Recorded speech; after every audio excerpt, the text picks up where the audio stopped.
그즈음 저는 행복에 부풀어 있었어요. 입덧이 심해서 과일밖에 못 먹으며 지내면서도 이 아이를 건강하게만 낳을 수 있다면 견딜 수 있다고 생각했죠. 그런데 어느 날 학교 복도를 걷고 있는데 다리 사이로 뭔가가 주르륵 흘러내리는 겁니다. 뒤따라오던 여자 선생님이 냉큼 겉옷을 벗어서 제 허리를 감싸주셨어요. 이 선생, 일단 화장실로 가야 할 것 같은데. 저는 싸한 느낌에 멍하니 물었던 것 같아요. 선생님, 설마 저 지금 하혈해요? 이 선생이 깜빡했나 보네. 어떡하지?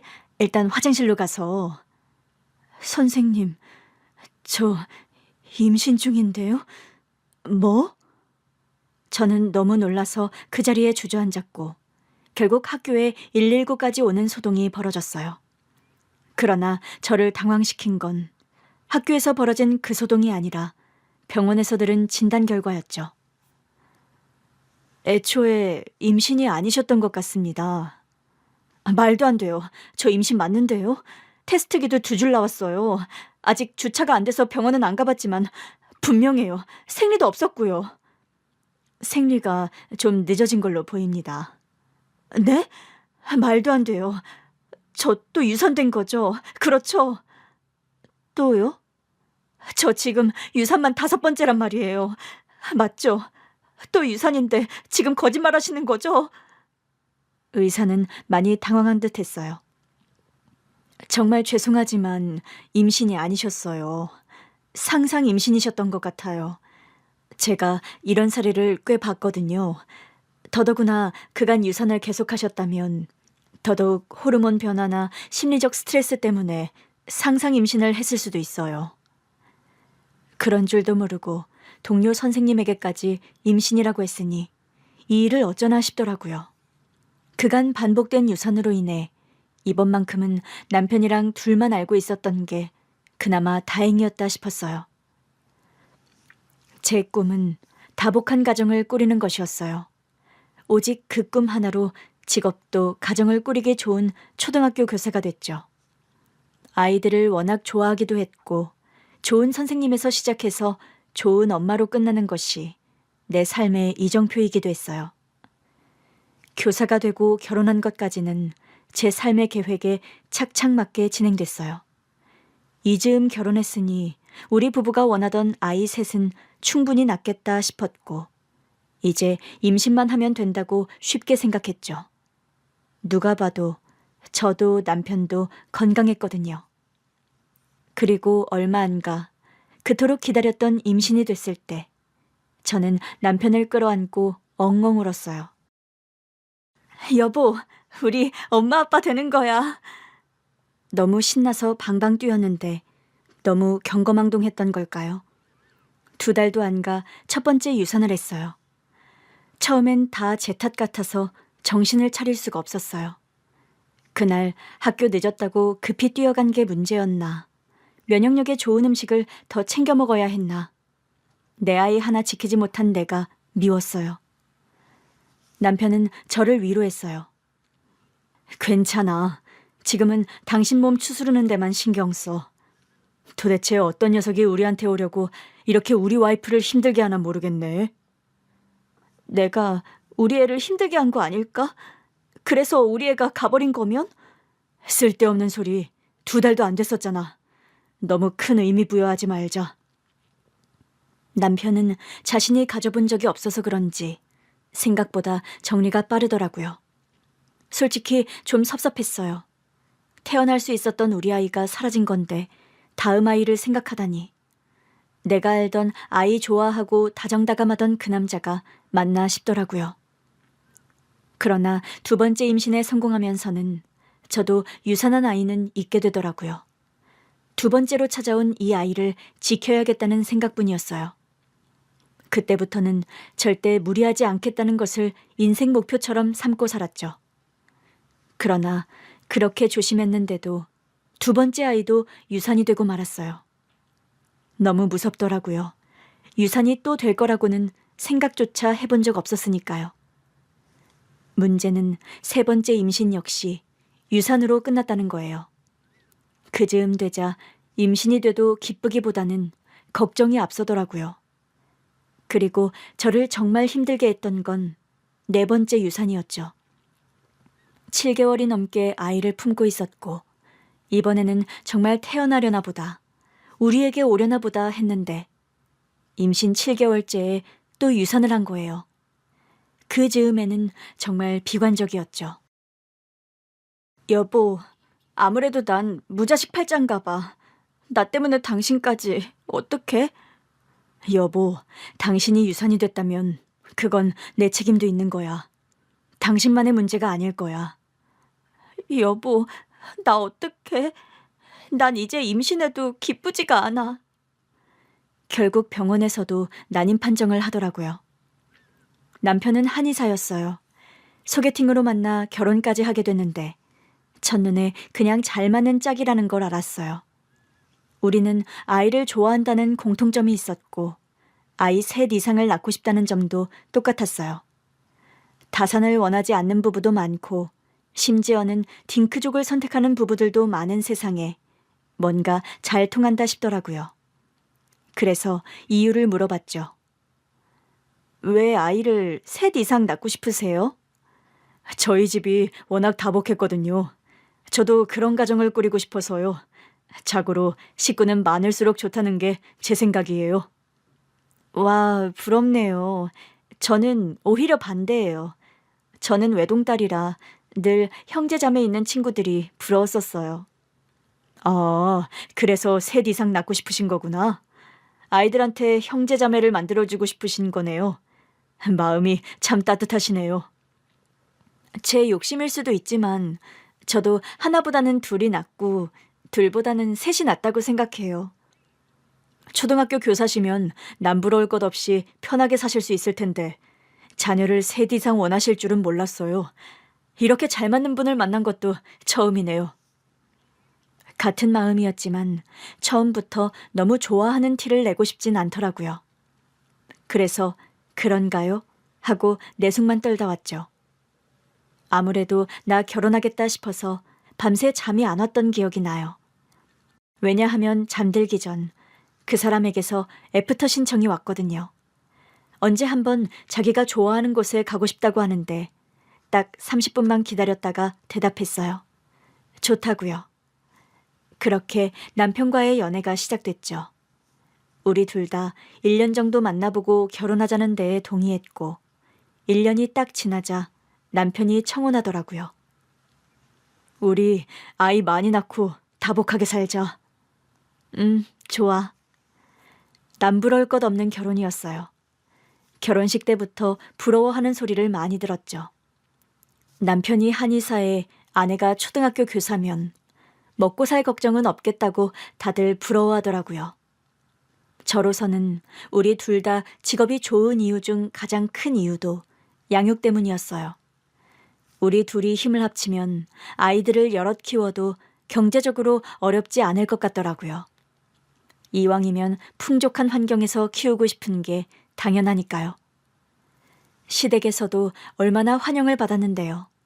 둘 다 아이 셋은 낳고 싶다고 하니 시어머니께서 더 놀라시더라고요. 그러면서도 좋아하셨어요. 사실 나도 애 셋을 낳았잖아. 키울 때는 좀 힘든데 키워놓고 나니 좋긴 해. 키울 때는 확실히 힘들죠. 뭐가 걱정이야. 나도 있고 사부인도 있는데. 우리가 도와줄게. 넌 낳기만 해. 양가 부모님도 다 살아계셔서 더 걱정이 없었어요. 문제는 저의 유산이었죠. 7개월째 아이가 유산됐을 때 시어머니께서 남편에게 그러셨대요. 아무래도 포기해야 하는 거 아니냐고요.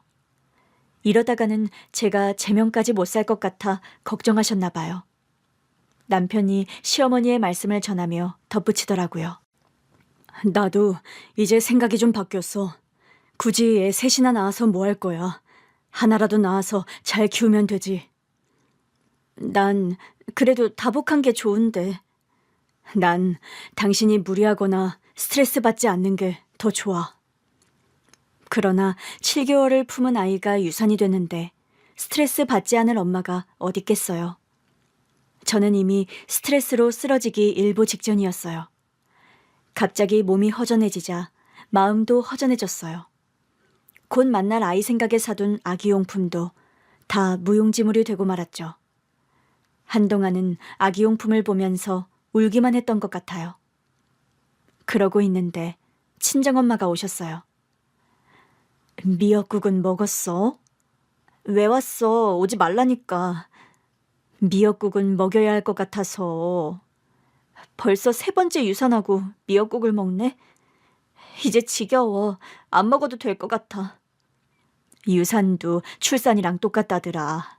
미역국도 먹고 기력도 회복해야지. 엄마, 나 아무래도 아이 못 낳는 몸인가 봐. 순간 엄마가 갑자기 눈물을 터뜨리시더라고요. 엄마, 울어? 너도 이럴 줄은 몰랐지. 나도 난임이었어. 뭐? 나도 너 낳기 전에 유산을 몇 번을 한 건지 기억도 안 나. 겨우 너 하나 얻은 걸로도 감지덕지했어. 그런 말을 왜 이제야 해? 미리 말한다고 뭐가 달라져? 괜히 너만 불안하지. 그래도 더 조심했을 거 아니야. 조심한다고 되는 것도 아니야. 그냥 나랑 만날 아이면 결국 태어나는 거야. 안 태어나면? 나도 너랑 결국 만났잖아. 중요한 건 희망을 잃지 않는 거야. 그리고 무리하지 말고. 스트레스가 가장 안 좋아. 당분간은 그냥 임신 생각일랑 다 잊고 너 하던 생활에만 집중해. 어떻게 그래? 7개월 된 내 자식을 잃었는데. 태어나지도 않은 애한테 의미 부여하지 마. 뭐? 엄마 너무한 거 아니야? 그렇게 하나하나 의미 부여해서는 못 견디니까. 나라고 안 그래 봤겠어? 결국 나랑 만날 아이면 나한테 와. 그러니까 조바심 낼 거 없어. 엄마도 난임이었다니 그때부터는 눈앞이 더 캄캄하더라고요. 결국 시험관 시술을 하기로 했고 한동안은 계속 실패만 했어요. 시술이 거듭될수록 몸이 아주 힘들더라고요. 그러자 남편이 그냥 아이 낳지 말고 살자는 얘기까지 하더라고요. 저를 배려해서 하는 말인 건 알겠는데 저는 오히려 더 시무룩해졌죠. 이제 남편도 내가 임신 가망이 없다고 생각하는구나 싶더라고요. 그즈음 상상 임신도 했던 거예요. 그러나 말 그대로 상상 임신이었다는 사실이 밝혀지면서 우울증이 왔어요. 그 증상이 너무 심각해서 나쁜 생각도 했었어요. 생각만 한 게 아니라 실제로 행동까지 했었는데 다행히 남편이 발견하면서 생명은 건질 수 있었죠. 그 즈음에는 우울증 치료가 먼저라는 남편의 판단하에 시험관 시술도 중단했어요. 그랬더니 하루하루 시간이 가는 게 더 불안하더라고요. 하루하루 갈수록 내 자궁 나이는 더 들어갈 텐데 하고요. 그 절박함 때문에 우울증 치료를 더 열심히 받긴 했던 것 같아요. 우울증 치료를 안 받으면 절대 시험관 시술을 허락할 수 없다는 남편의 태도가 아주 단호했거든요. 감사하게도 우울증 치료가 끝날 즈음 신우이가 개원을 했어요. 남편은 한의사, 신우이는 산부인과 의사였거든요. 저한테 자기 병원으로 오라고, 자기가 어떻게든 임신을 돕겠다고 해서 다시 시험관 시술을 시도하기로 했어요. 가족의 정성 덕분이었을까요? 결국 또 한 번의 임신에 성공했어요. 언니, 축하해요. 임신이에요. 진짜 맞는 거죠? 그럼요, 언니. 지금부터는 무조건 안정을 취하셔야 해요. 난임으로 휴직까지 한 게 도움이 됐나 봐요. 마음이 편한 게 최고니까요. 이번만큼은 절대 전전긍긍하지 말자. 마음을 굳게 먹었어요. 이번 아이가 내 아이라면 분명 올 것이라 믿으면서요. 그리고 드디어 제 아이를 품에 안았어요. 분만실에 가기 직전까지도 정말 아기가 태어날까 믿기지 않더라고요. 남편에게도 여러 번 그랬거든요. 여보, 배를 딱 열었는데 거기 아이만 없으면 어떡해? 그 안에 양수만 꽉 차 있고 아이가 없으면 어떡해? 우리 초음파로 계속 확인했잖아. 그럴 일은 절대 없어. 난 아직도 안 믿겨. 우리 애가 드디어 세상에 나온다는 게 전혀 안 믿겨. 신우이가 이제 제 나이도 있고 속 골반도 좁다면서 자연분만보다는 제왕절개를 권하더라고요. 그래서 신우이만 믿고 그러겠다고는 했는데 진통을 못 느끼니까 또 불안한 거예요. 신우이가 그런 저를 진정시켰어요. 언니, 눈 딱 감고 호흡 몇 번 하시면 드디어 아이랑 만날 거예요. 그러니까 행복한 꿈 꾸세요. 아가씨, 우리 아기 진짜 잘 부탁해요. 우리 조카를 제가 가장 먼저 품에 안아보겠네요. 난 너무 좋지. 우리 식구가 안아주는데. 알겠어요, 언니. 이제 긴장 풀고 호흡. 저는 신우이를 따라 호흡을 하며 분만실로 간 기억까지만 나요. 의식이 돌아왔을 때 우리 아이가 제 옆에 누워 있었어요. 정말 보고도 믿기지 않아서 얼마나 울었는지 몰라요. 남편도 우리 식구들도 다 울더라고요. 처음에는 애를 낳는 것도 어찌나 겁나던지 행여나 애가 잘못될까봐 제대로 앉지도 못하고 벌벌 떨었어요. 다행히 아이는 건강하게 잘 자라주었고 어느덧 초등학교에도 입학하게 됐죠. 우리 부부가 원하던 다자녀는 아니었지만 한 명이라도 잘 키우면 된다고 양가 부모님들도 격려해 주셨어요. 이제 그만 고생하고 애 하나만 잘 키우라고 하시더라고요. 또 기회가 되면 늦게라도 둘째가 올 수 있으니 너무 걱정하지 말라면서요. 딸이 태어난 후 저는 고심 끝에 교사도 관뒀어요. 이제 내 인생의 남은 목적은 내 딸이다 생각하고 살았죠. 딸이 9살이 되던 해 담임 선생님과 학부모 상담이 있었어요. 잘 차려입고 학교로 갔는데 담임 선생님이 저를 보더니 갸우뚱하시더라고요. 선생님, 왜 그러세요? 그러자 선생님이 아차 싶었는지 웃으면서 그랬어요. 우리 민주가 아버님을 많이 닮았나 봐요. 네? 아, 그게 어머님이랑은 많이 안 닮아서 민주 어머니가 아니신 줄 알았어요. 제가 눈썰미가 좋은 편은 아니긴 한데 보통 문 열고 딱 들어오시면 아, 어머니시구나 싶거든요. 아, 사실 종종 이런 일이 있긴 했어요. 전학년 때도 학부모 상담을 하러 갔는데 비슷한 말을 들었거든요. 당황스럽긴 했지만 저도 웃으면서 그랬어요. 그러니까요. 힘들게 낳은 딸인데 저를 왜 이렇게 안 닮았나 모르겠어요. 섭섭하게. 죄송합니다. 제가 괜한 소리를. 크면서 더 닮지 않을까요? 그런 경우도 많다고 들었어요. 그렇겠죠? 웃으면서 좋은 분위기 속에서 상담을 마치고 나오는데 아무래도 기분이 좀 이상한 겁니다. 우리 딸이 남편도 거의 닮지 않았거든요. 어쩜 이렇게 우리 안 닮을 수 있나 싶게 안 닮은 얼굴이었어요. 왜냐하면 우리 부부는 둘 다 외꺼풀에 아주 평범한 외모를 갖고 있었는데 우리 딸은 쌍꺼풀도 예쁘게 지고 인형처럼 생긴 아이였거든요. 그래도 내 딸이 예쁘니까 그저 좋은 거라고만 생각했는데 그때부터 살짝 고민이 되더라고요. 왜 한 번 의심이 생기면 그게 눈덩이처럼 불어나는 거잖아요. 그래서 저와 딸의 친자 검사를 맡겼는데 불일치가 나온 겁니다. 저는 친자 검사지들을 들고 신우이를 찾아갔어요. 아가씨, 혹시 병원에서 아이가 바뀌기도 해요?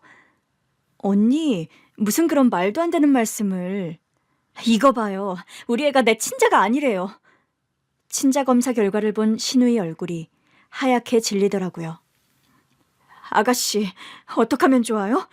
애가 바뀐 것 같아. 산부인과 원장인 신우이 병원에서 낳은 내 딸이었어요. 9살이 된 내 딸이 나도 그렇고 우리 남편도 너무 닮지 않아 친자 검사를 해봤는데 남의 자식으로 나온 겁니다. 그러나 신우이는 멍하니 검사지만 볼 뿐 무슨 말을 못하더라고요. 아가씨, 그날 태어난 아이 중에 우리 애가 있는 것 같아요. 기록은 다 있죠? 신우이가 친자검사지를 내려놓더니 갑자기 그걸 박박 찢는 겁니다. 아가씨, 지금 뭐 하는 거예요? 진실을 알려줄 때가 되었군요. 갑자기 아가씨가 그러는데 온몸에 소름이 돋더라고요. 저는 신우이의 어깨를 흔들며 물었어요. 아가씨, 바른 대로 말해요. 뭐가 어떻게 된 거예요? 언니, 진정하세요. 내가 지금 진정하게 생겼어? 아가씨는 알고 있었던 거죠? 애 바뀐 거 알고 있었는데 소문나면 병원에 타격 갈까봐 쉬쉬한 거죠? 그렇죠? 언니, 만약 그랬다면 나는 어떻게든 내 조카를 되찾아왔을 거예요. 내가 설마 난임 끝에 태어난 우리 조카가 남의 손에 크게 뒀겠어요? 옛날에야 아이가 바뀌는 일이 있었다고도 하지만 요즘은 그런 일이 일어날 수가 없어요. 그럼 뭔데요? 내 친자가 아니라잖아요. 검사 결과가 잘못되기라도 했다는 거예요? 아가씨가 말한 진실이 뭐냐고요? 신우이가 갑자기 제 앞에 무릎을 꿇더라고요. 아가씨, 언니 아이는 이미 뱃속에서 유명을 달리한 상태였어요. 뭐라고요? 제왕절개로 꺼냈을 때 이미 숨을 쉬고 있지 않았다고요. 그게 무슨 소리예요? 그럼 우리 민주는요? 언니, 그 애는 언니 아이랑 같은 날 우리 병원에서 태어난 아이가 맞아요. 뭐라고요? 머릿속이 새하얘지더라고요. 저는 놀라서 아가씨 앞에 같이 무릎을 꿇고 앉았어요. 아가씨, 설마 나 때문에 남의 애를 빼돌리기라도 한 거예요? 언니, 정말 그랬어요? 말도 안 돼. 아무리 그래도 그런 일을 벌이면 어떡해요? 오빠도 오라고 해야겠네요. 오빠도 안다고요? 네. 말도 안 돼. 우리 남편도 같이 짜고 벌인 일이라고요? 언니, 이러다 기절하시겠어요. 일단 진정하세요. 내가 지금 진정하게 생겼어요? 도대체 어떻게 이런 일을 벌여요? 순간 머리가 핑글핑글 돌았고 저는 결국 그대로 기절하고 말았습니다. 정신을 차렸을 땐 병실에 누워있더라고요. 남편이 저를 보고 있었어요. 여보, 괜찮아? 괜찮냐고? 당신, 아가씨랑 대체 무슨 일을 꾸민 거야, 어? 당신이 알게 될 줄은 꿈에도 몰랐는데 내가 끝까지 속기를 바랐던 거야? 그럼 우리 민주 친부모는 어쩌라고? 여보, 그런 게 아니야. 뭐가 아닌데? 애 생모가 아이를 낳자마자 세상을 떠났어. 뭐? 남편의 입에서 나온 말은 제 상상보다 더 충격적이었어요. 당신이랑 비슷한 시간에 다른 분만실에서 출산하던 산모였는데 아이를 낳자마자 유명을 달리한 거야. 그 남자는 자기 아내 때문에 울고 있고 나는 사산아로 태어난 우리 아기 때문에 울고 있었어. 둘이 멀찍이 서서 울다가 서로의 사정을 알게 됐는데 그 남자가 나한테 와서 그러는 거야. 혹시 자기 아이를 키워줄 수 있냐고. 내가 무슨 소리냐고 하니까 자기는 사실 아이 키울 형편이 안 된다고 하더라고. 그게 말이 돼? 당신 지금 나 또 속이는 거지? 아니야, 정말이야. 행색도 남루하기도 했고 사실 둘이 돈이 없어서 결혼도 못했다고 하더라고. 아이 때문에 일단 출산하고 혼인신고하고 하려고 했다는데 자기가 잘해준 게 없다면서 하염없이 울더라고. 자기가 저 애를 데려가면 자기 여자친구처럼 결국 제대로 살게 못할 것 같다고. 사산된 아이 대신 자기 아이를 키워주면 안 되겠냐고 그러는 거야. 나는 절대 안 된다고 했어. 그게 말이 되냐고. 어떻게 당신 아이를 내 아이라고 속이냐고. 근데 그걸 최 원장이 들은 거지. 아가씨가? 그렇게 하자고 하더라고. 나는 안 된다고 했는데 최 원장이 자기만 믿고 맡기라고 그렇게 하자는 거야. 안 그랬다가는 이번에는 당신이 못 살 수도 있다고. 그냥 눈 딱 감고 언니 살리자고 하더라고. 이번에는 꺼냈는데 이미 숨이 안 붙었다고 하면 언니는 분명 다 자기 탓이라고, 자기 태가 저주받았다고 하면서 또 무슨 일을 할지 모른다고 하는데 당신이 극단적인 행동까지 했던 게 떠오르더라고. 어쩌면 최 원장 말이 맞을 수도 있겠다 싶었어. 그래서 우리 딸을 내가 낳은 아이라고 속였다고 애 친아빠도 부탁했어. 그냥 당신이 낳은 아이로 해달라고. 자기는 앞으로도 절대 친부 권리 행사할 일 없다고 각서까지 쓰고 갔어. 내가 생활비라도 좀 보태주겠다고 했더니 절대 안 받더라고. 적어도 자기가 돈 받고 아이 넘긴 친부가 되고 싶진 않다고. 그건 그렇겠지. 아무리 그래도 이게 다 무슨 일이야? 그러니까 우리 아이가 결국 태어나지 못한 거네? 내가 끝까지 안고 있었어.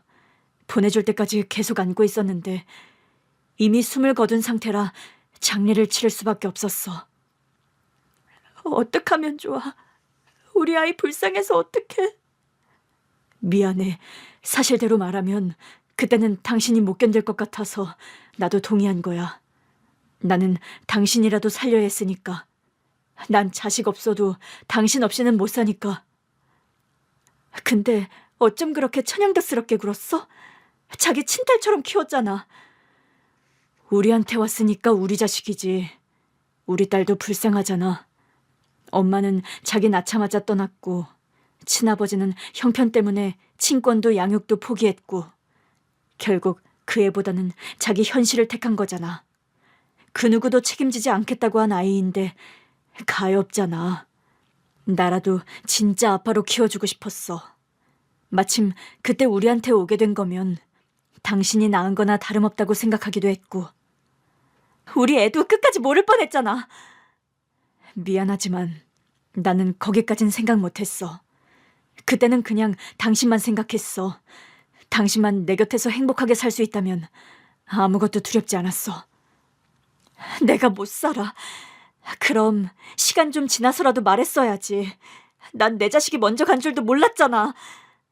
화장해서 가족 장지에 안치했어. 우리 애가 엄마가 얼마나 보고 싶었겠어. 태어나서 얼굴 한번 못 본 애야. 그 애가 무슨 엄마를 보고 싶어 해. 여보, 우리 애는 민주야. 누가 뭐래도 민주는 내 딸이야. 처음에는 그런 남편이 너무 이해가 안 됐어요. 아가씨도 마찬가지였죠. 분만을 마친 아가씨도 급히 병실로 들어오더라고요. 언니, 아가씨, 어떻게 이럴 수가 있어요? 적어도 내가 좀 진정한 뒤에는 사실을 말해줬어야 하는 거 아니에요? 언니, 저는 그럴까도 했는데 오빠가 안 된다고 했어요. 오빠한테는 언니가 가장 중요했어요. 먼저 간 우리 애는요? 우리 딸은요? 미안해, 미안한데 난 당신이 먼저라고. 남편이 화를 내더니 병실을 나가버리더라고요. 정말 기가 찼어요. 지금 자기가 화낼 때예요? 오빠도 다 언니 생각해서 한 거라 속상해서 그럴 거예요. 정말 내가 눈치 못 챘으면 끝까지 말 안 하려고 했던 거예요? 오빠가 알아서 하겠다는데 제가 무슨 권리로 말을 하겠어요. 언니, 하나만 알아주세요. 시작은 제가 했지만 오빠가 제 의견을 받아들인 건 언니 하나만 보고 한 거예요. 결과적으론 민주도 좋은 부모님을 만났고 언니랑 오빠도 운명처럼 자식을 얻었잖아요. 그런 줄도 모르고 떠난 사람들은 까맣게 모르고 살았네요. 아이 엄마도 내 아이도. 언니, 죄송해요. 저도 마음이 편하진 않았는데 그래도 언니가 민주 키우면서 밝아지는 거 보니까 저도 굳이 말하고 싶지 않더라고요. 그냥 언니가 행복했으면 했어요. 우리가 뭐 그 사람들한테 아이를 달라고 한 것도 아니고 아이 아빠가 우리한테 제발 좀 받아달라고 하는데 솔직히 아이도 불쌍하잖아요. 우리가 안 받아줬으면 아이는 그대로 고아원으로 가는 거였어요. 그렇게는 생각을 못했는데 아가씨와 남편 말이 사실이면 정말 그랬겠더라고요. 그랬으면 민주는 지금처럼 언니 오빠 품에서 못 컸고요. 우리 민주 얼마나 예뻐요. 양가의 기쁨이잖아요. 내가 낳은 딸치고는 너무 예쁘다고 생각은 했지만 하늘이 내가 너무 불쌍해서 그동안 잃은 아이들을 다 합쳐서 예쁜 딸을 보내주셨나 보다 했단 말이에요. 바보처럼. 언니가 왜 바보예요. 언니는 그저 자기 딸을 사랑한 것밖에 없어요. 그런 나 보면서 재밌었어요? 언니, 그런 말이 어딨어요. 나 진짜 너무 혼란스러워요. 주변 사람들이 어쩜 그렇게 애가 엄마를 안 닮았냐고 할 때만 해도 우리 딸이 너무 예쁘긴 하지 그러고 말하는데 진짜 안 닮은 이유가 있었다니. 나 이제 어떡하냐고요. 신우이는 저를 계속 달래려고 했어요. 언니, 어떡하고 말고 할 게 없어요. 민주는 언니 딸이에요. 갓 태어나서 처음 안긴 엄마 품도 언니 품이었고 아빠 품도 오빠 품이었다고요. 아무 문제될 게 없어요. 내 마음은 어쩌고요. 그냥 아니라고 하면 아닌 게 되는 거예요? 언니, 그래서 언니는 이제 와서 민주를 고아원에라도 보내겠다는 거예요? 언니가 낳은 아이가 아니니까? 아가씨, 무슨 말을 그렇게 해요? 애 아빠라도 찾아봐야죠. 애 아빠는 그 후로 한 번도 연락 온 적이 없어요. 저는 그때까지도 신우이와 남편의 말을 완전히 믿지 못하고 있었던 것 같아요. 그랬으니 우리도 언니한테 말할 이유를 못 느꼈던 거예요. 민주 태어나고 벌써 9년이 지났어요. 우리 병원도 늘 여기 있었고요. 찾아오려고 했거나 아이 소식이 궁금했다면 전화라도 할 수 있잖아요. 그런데 끝내 안 하더라고요. 세상에, 아무리 약속이었다고 해도 좀 너무하네요. 저도 내심 한 번은 연락이 오지 않을까 했는데 안 오더라고요. 그러다 저도 모르게 화들짝 놀라고 말았어요. 우리 애 집에 올 시간인데? 저 일단 가볼게요. 언니, 링거는 다 맞고 가셔야. 그냥 좀 놀란 거예요. 오빠한테 가라고 하면 되죠. 맞다. 이 사람도 여기 있지. 그 사람이 애를 어떻게 챙겨요? 이거 좀 빼주세요. 엄마로 살아온 게 습관이라 저도 모르게 애부터 챙기게 되더라고요. 나가는데 남편이 병원 앞에서 쪼그려 앉아 있더라고요. 그냥 확 가버릴까 하다가 또 그러고 있는 건 꼴보기 싫어서 말했어요. 뭐해? 애 끝날 시간인 것도 모르지? 사람을 놀라게 했으면 애라도 잘 보던가. 애 끝나는 시간인 줄도 모르고 넋놓고 있으면 어떡하냐고. 애 배고프겠다. 간식 준비도 못했네. 나는 애 데리러 갈 테니까 애 좋아하는 간식 좀 사서 집에 가 있어. 학교 근처 학원 앞으로 가니 우리 딸이 친구들이랑 방긋방긋 웃으면서 나오더라고요. 저는 딸을 향해 손을 흔들었어요. 우리 아기 잘 다녀왔어? 엄마, 우리 아기가 뭐야? 나 이제 학생이라고. 그래, 우리 집 학생. 잘 다녀왔어? 엄마, 오늘 간식은 뭐야? 글쎄, 잘 모르겠네. 내 간식 없어? 오늘 간식 담당은 엄마가 아니거든. 딸의 눈이 휘둥그레지더라고요. 집에 도착한 딸은 신나서 아빠 품에 안겼어요. 아빠가 간식 담당이었어? 그럼 아빠가 우리 딸 좋아하는 간식 많이 사왔지? 우와, 아빠 최고야. 아빠 최고야? 응. 남편이 딸에게 금이야 오기야 간식을 먹이는 사이 저는 친정에 연락했어요. 엄마, 오늘 저녁에 우리 애 좀 봐줄 수 있어? 저녁 먹여달라고? 저녁도 먹여주고 우리 갈 때까지만 좀 데리고 있어줘. 최서방이랑 잠깐 다녀올 때가 있어서. 어머, 어디 초상이라도 났어? 그렇네. 알겠어, 얼른 보내. 지금 집에 왔겠는데? 딸에게도 비슷한 핑계를 대고 외가에서 저녁 먹고 놀고 있으라고 했더니 워낙 할머니들 손에서도 자주 큰 애라 아무렇지 않아 하더라고요. 그런 뒤 남편과 단판을 짓기로 했죠. 남편이 눈치를 보더라고요. 어디 가서 밥이라도 먹으면서 얘기할까? 그래, 그러자. 집에서 하면 싸울 것 같으니까. 식당으로 가서 마주 앉았는데 할 말이 없는 겁니다.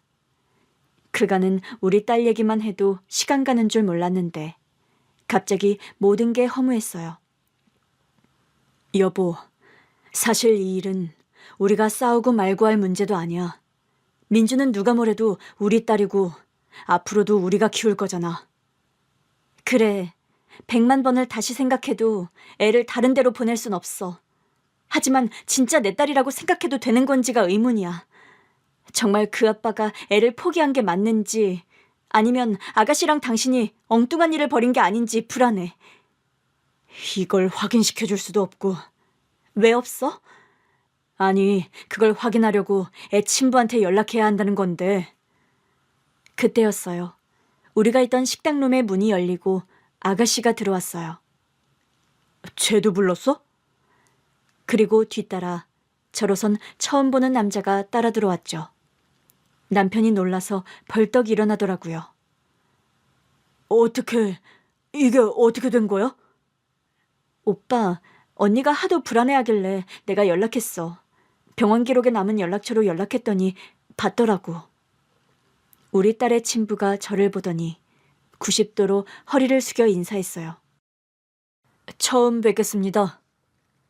저는 다리에 힘이 풀려 일어날 힘도 없었지만 겨우 의자를 붙잡고 일어났어요. 네, 안녕하세요. 연락처를 안 바꾸셨네요? 혹시 몰라서 안 바꿨습니다. 제가 보내긴 했지만 혹시라도 마음 바꾸시면 저한테 연락하지 않으실까 해서요. 우리가 마음을 바꿨다면 본인이 키울 생각이었나요?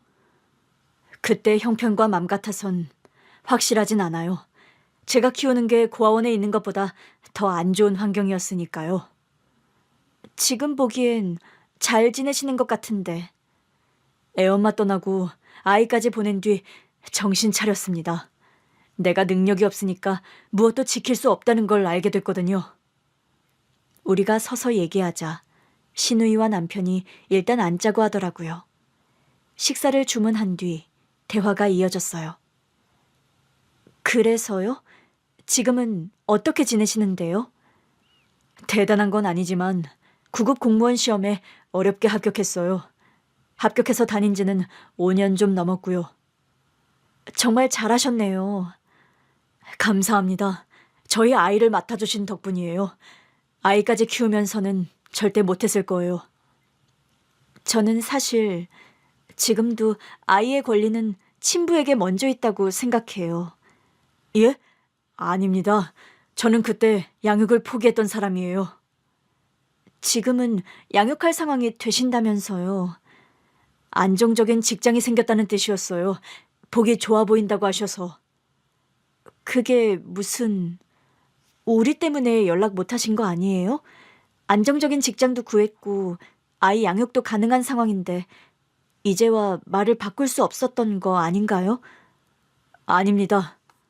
네? 저 결혼했어요.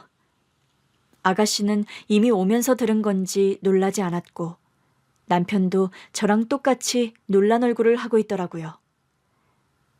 결혼이요? 네, 아내 뱃속에 아이도 있고요. 저한테 전 여자친구와의 사이에서 낳은 딸이 있다는 걸 알면 많이 놀랄 거예요. 얘기를 안 했나 보네요.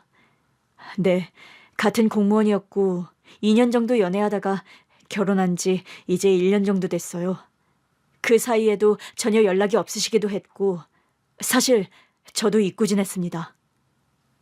딸의 친부 얘기를 듣는데 이상하게 자꾸 울컥울컥 하는 겁니다. 그래도 아이가 보고 싶진 않았어요? 그때 한 번 안아본 게 다행거려 저는 얼굴도 잘 기억이 안 나더라고요. 그렇게 말씀하시면 아이 낳다가 먼저 간 전 여자친구도 섭섭할 것 같은데요. 저는 아이 낳는 거 반대였어요. 아직 우리 상황이 결혼할 상황도 아니고 아이 낳을 상황은 더더욱 아니지 않냐고 포기하자고 했는데 기어코 낳겠다고 하더니 그렇게 된 거였어요. 솔직히 그때는 내 앞날도 막막해서 아이가 태어난 게 재앙 같았어요. 네? 이런 표현 아이에게는 미안하지만 그때는 정말 그랬습니다. 여자친구도 원망했고요. 그래서요? 지금도 애가 보고 싶지 않다는 거예요? 이제와 봐서 뭘 할 건데요. 제가 데려다 키울 수 있는 것도 아니고 저 이제 좀 사람답게 살아요. 이 상황에서 애가 있다고 하면 평범한 집안에서 무탈하게 자란 우리 와이프 기절할지도 몰라요. 놀라서 애라도 유산되면 이혼하자고 할 수도 있고요. 지금의 환경이 무엇보다 중요하다는 거네요. 당연한 거 아닌가요? 사실 원장님이 연락하셨을 때 철렁했어요. 설마 이제 와서 나한테 애를 맡아달라고 하시는 건가? 진즉에 번호를 바꿀 걸 그랬나? 별의별 생각이 다 들더군요. 그런데 원장님이 제가 당황한 걸 눈치채신 건지 그런 게 아니라고, 제가 아이 양육 포기했다는 사실을 와서 좀 말해줄 수 있겠냐고 하시더라고요. 무조건 하겠다고 했죠. 이제와 아이를 다시 맡을 순 없으니까요. 네. 그리고 그때 제가 한 선택이 맞으니까요. 아이 친부 얘기를 듣는데 기분이 어찌나 쓸쓸하던지. 그래도 만났는데 식사는 하고 헤어지자고 했어요. 밥을 먹는데 애 친부가 그러더라고요. 많이는 못하겠지만 아이에게 필요한 양육비를 보낼 생각은 있습니다. 매달은 아니어도 보너스 나오는 거라도 보낼게요. 저는 고개를 저었습니다. 아이 친권 자체를 포기하신 건데 그런 걸 원할 순 없어요. 저는 뵙고 나니 이제야 다시 확실해져서 좋아요. 어떤 점이요? 행여나 아이 양육을 이제라도 원하는 친부가 있을까봐 걱정했어요. 당시에는 포기했어도 가슴에 한으로 남았다면 모른 척 우리가 아이를 키우는 게 가슴 아플 것 같았거든요. 아예 보내는 건 못해도 달에 한 번씩이라도 만나게 해주는 게 맞지 않나 싶기도 했고요. 그런데 그런 것도 전혀 원하지 않으시는 거잖아요. 예, 저는 지금 제가 원해서 꾸린 가정에 최선을 다하고 싶습니다. 혹시라도요, 나중에라도 생각나시면, 아니요, 절대 그럴 일 없어요. 네? 그 아이는 제 아이가 아닙니다. 그렇게 생각하고 살았어요. 저는 이미 그때 아이 친권을 포기한 나쁜 아빠입니다. 그냥 나쁜 아빠로 남을게요. 절대 보고 싶어 하지 않을 겁니다. 식사를 마치고 아이 아빠와 헤어지는데 어쩐지 그 말은 꼭 해주고 싶었어요. 그 죄책감으로 태어날 아이는 잘 키우세요. 이 아이만큼은 내가 평생 책임지고 잘 키우겠다는 마음으로요. 아이 친부가 갑자기 눈물을 흘리더라고요. 그렇게 말씀해 주시니 감사합니다. 그리고 이왕이면 그 죄책감도 태어날 아이 키우면서는 벗어버렸으면 좋겠어요. 우리 아이 유복한 환경에서 잘 자라고 있어요. 어쩌면 아이 친아버지보다 더 좋은 환경에서요. 산부인과 원장님 오빠신데 오죽하실까 싶었어요. 그냥 저는 적어도 제가 책임지지 못한 딸에게 짐이 되는 친아빠는 되고 싶지 않았습니다. 제가 아빠라고 나서서도 안 되는 아이지만 적어도 뭘 바라서 찾아가는 부모까지는 되고 싶지 않았어요. 그래서 그렇게 말씀드린 거예요. 행여 제가 망하고 내 식구가 길거리에 나앉는다고 해도요. 절대 찾아오지 않을 겁니다. 저랑 상관없는 아이입니다. 사모님께서 태어나자마자 품어주신 사모님 아이예요. 지금도 기억나요. 사모님 남편분이 아이를 안고 많이 우셨어요. 그 모습을 보고 내 아이를 맡기면 어떨까, 내 아이를 키워주시면 참 좋겠다 생각했고요. 저는 키울 자신도 자격도 없지만 이렇게 아이를 간절히 원하는 분들이야말로 부모의 자격이 아닐까 싶었거든요. 나 진심이에요. 언제라도 아이 보고 싶으면 그냥 지인으로 소개할 수도 있으니까 오셔도 돼요. 그렇게 절대 못 오고 그런 존재 아니에요. 왜냐하면 저는 아이에게 친부모님이 따로 있다는 걸 알려주고 싶어요. 네? 아이 생모는 어디에 안치됐나요? 납골당이요. 아이랑 같이 가보고 싶어요. 아이 친부가 많이 놀라더라고요. 물론 우리 남편과 시누이도 그 사람 못지않게 놀랐고요. 여보, 그래도 그건 굳이. 그래요, 언니. 굳이 아이 친아빠도 나서지 않겠다는데 굳이 친엄마가 있다는 걸 밝힐 필요가 있어요? 아가씨, 사람은요, 마음이 커야 어른이 되는 거잖아요. 네? 아이 엄마가 어려운 환경에서도 어떻게든 낳고 싶어 했던 아이라면서요. 얼마나 기다리고 있겠어요. 우리 애한테 자기를 사랑해준 사람이 하나 더 있다는 거. 나는 축복이라고 생각해요. 언니, 진즉에 이 사실을 알았다면 우리 딸한테 말할 준비를 천천히 했을 텐데. 당장은 말 못해도 천천히 알려줄 생각이에요. 너를 그렇게 사랑해서 세상에 낳아주신 분이 있었다고요. 그러자 아이 친아빠가 불안한 표정으로 묻더라고요. 그러면 저는 뭐라고 알려주실 건가요? 글쎄요. 뭐라고 알려주길 바라세요? 그냥 사모님 마음대로 알려주세요. 아이가 상처받지 않게요. 그래요. 내가 우리의 엄마니까 그렇게 할게요.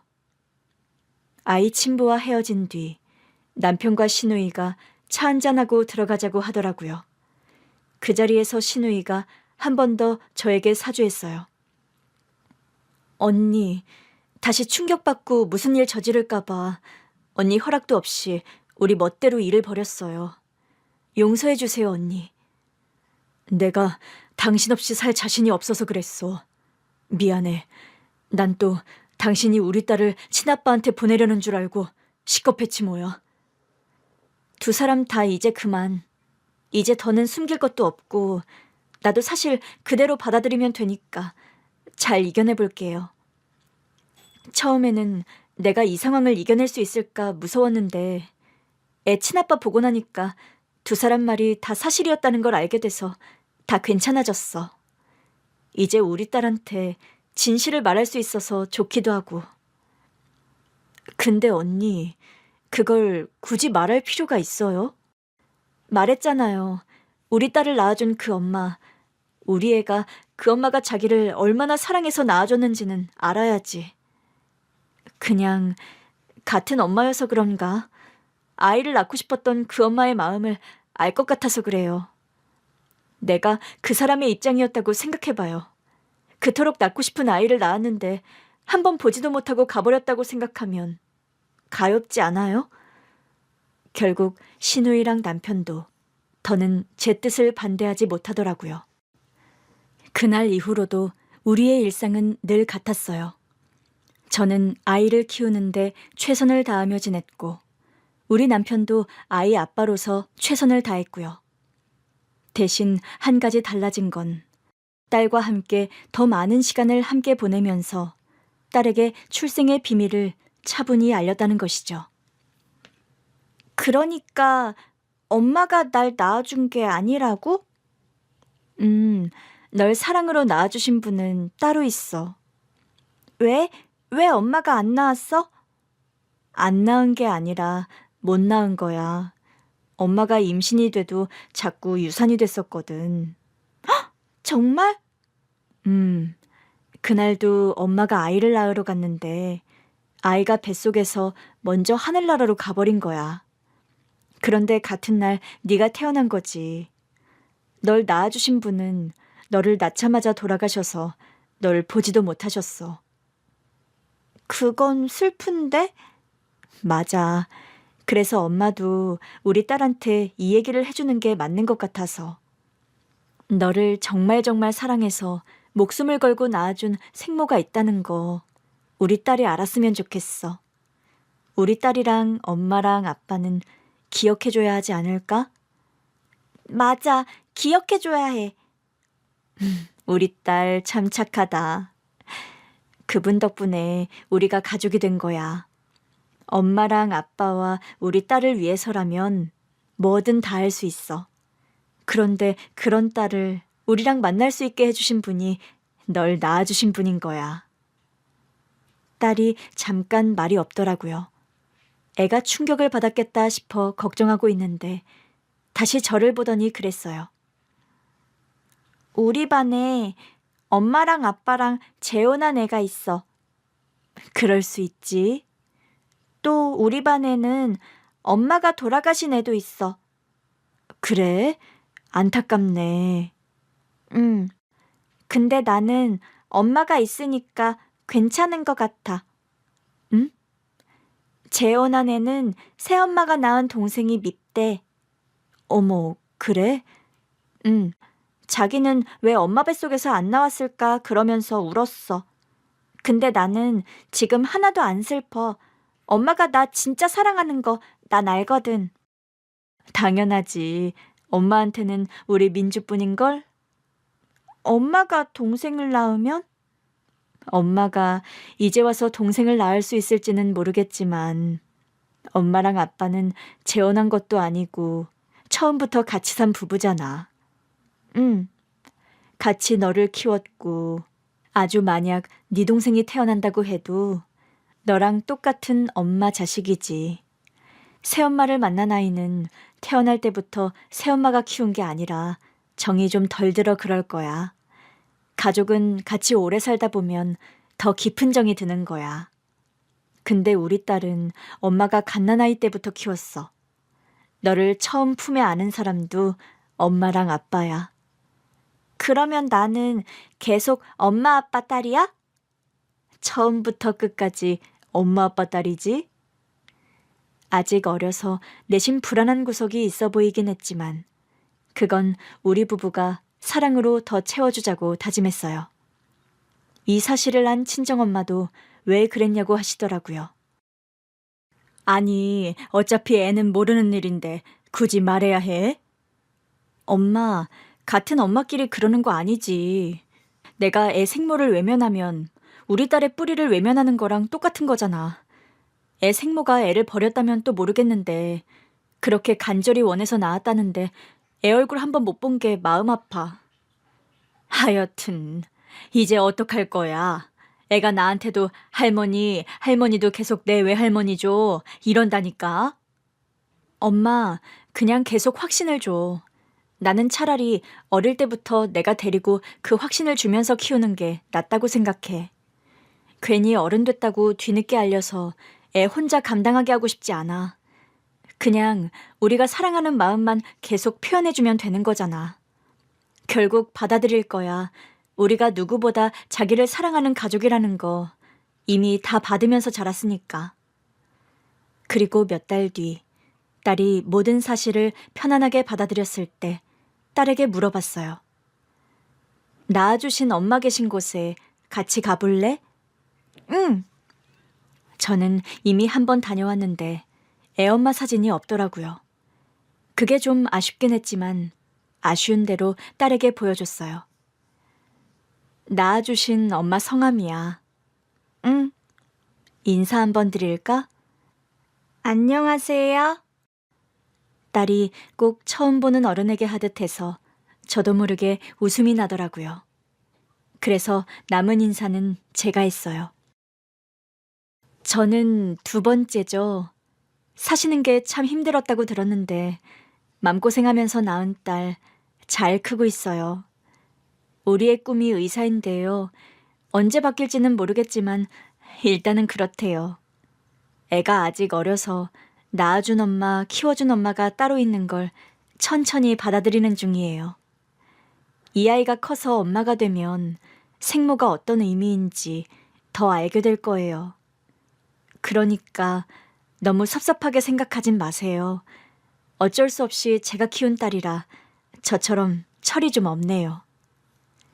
엄마, 내가 어린이인데 철이 없는 게 당연한 거 아니야? 언제는 학생이라며? 아, 맞다. 분리할 때만 어린이라고 하더라. 낳아주신 엄마 앞에서 창피하게 이럴 거야? 창피한 것도 알고 학생 맞네.